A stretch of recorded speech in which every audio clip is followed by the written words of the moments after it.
কবরস্থানে লাগানো কোনো ফল গাছ থেকে কি ফল খাওয়া যাবে নাকি সদকা দিতে হবে? প্রথমত, কবরস্থানে গাছ লাগানো ঠিক নয়, বড় বড় গাছ লাগানো ঠিক নয়। এই জন্য, কারণ গাছেরও একটা ইয়া পড়ে, চাপ পড়ে, আঘাত পড়ে, সেরকম বড় বড় গাছ কবরস্থানে লাগাবেন না। ছোট ছোট গাছ রাসূলুল্লাহ সাল্লাল্লাহু আলাইহি ওয়াসাল্লাম একটা হাদিসে যেটা আসছে সেটা তিনি করেছেন শুধুমাত্র, আর কাউকে তিনি করতে বলেন নাই। যে ছোট ছোট খেজুর গাছের ডালা পুঁতে দিয়েছেন, এটা গাছ হয় না, এটা এই জন্য এটা দিছে, মনে রাখবেন। এটাতে রসুল বলছেন লাআল্লাহু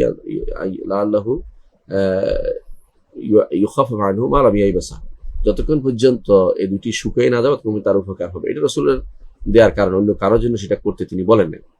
কোনো সাহাবী যদি করে থাকেন যে কোনো বর্ণনায় আসছে, সেগুলো তার একান্ত ইজতিহাদ, সেটা তিনি করেছেন। এটাকে স্বাভাবিকভাবে সব ইজতিহাদ বানিয়ে ফেলা যাবে না, এবং এটাকে নিয়ে সব জায়গায় এইভাবে ফিট করাটা ঠিক না।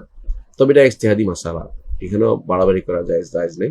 মনে রাখতে হবে যে কবরের উপরে গাছ বৃক্ষরোপণ করাটা ভালো কাজ না। কবর খালি রাখা উচিত, এবং সেখানে কবরের আশেপাশে সেখানে ঠিক থাকা উচিত। এটা কবর একটুকু উঁচু করা উচিত, 1 বিঘতের মতো উঁচু করা উচিত, এবং যদি ভেঙে যায় সেটা মাটি দিয়ে পূরণ করে দেওয়া উচিত। এবং এটার উপরে কোনো চাপ হয়, বাড়ি হয়, কোনো ঘর হয়, বা কোনো বিল্ডিং ইট হয়, এমন কিছু দিয়ে ব্যবহার করা যাবে না, কারণ এতে করে কবরওয়ালার কষ্ট হয়।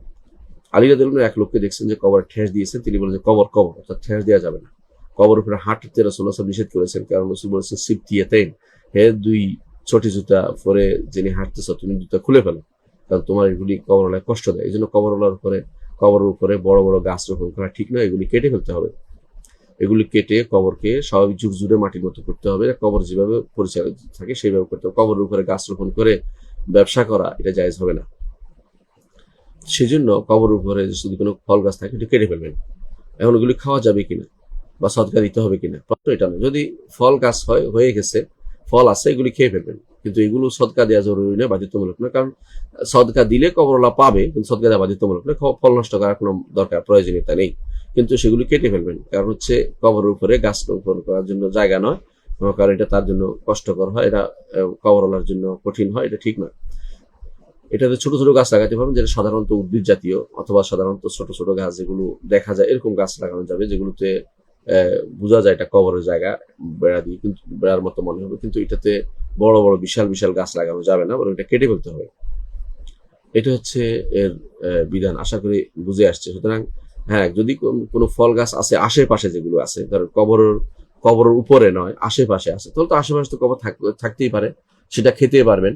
এমনকি যদি এটা ওয়াকফ জায়গা হয়, প্রশ্ন হচ্ছে এটা ওয়াকফ জায়গা হলে সেটা কে খাবে? ওয়াকফ জায়গা হলে সেটা বিক্রি করতে হবে, সেটা খাওয়া যাবে না। সেটা খাওয়া যাবে বিক্রি করে এই ফলটা ওয়াকফের কাজে লাগাতে হবে। অর্থাৎ এই কবরস্থানের লোকদের কারো কাপড়ের অভাব হলে, কারো সমস্যা হলে, যাদেরকে কবর দিতে হলে খরচ হয়, সেটা দিতে হলে সেখান থেকে দিতে পারবেন, কিন্তু এটা তখন আর খেতে পারবে না, কারণ ওয়াকফের জিনিস কেউ খেতে পারে না।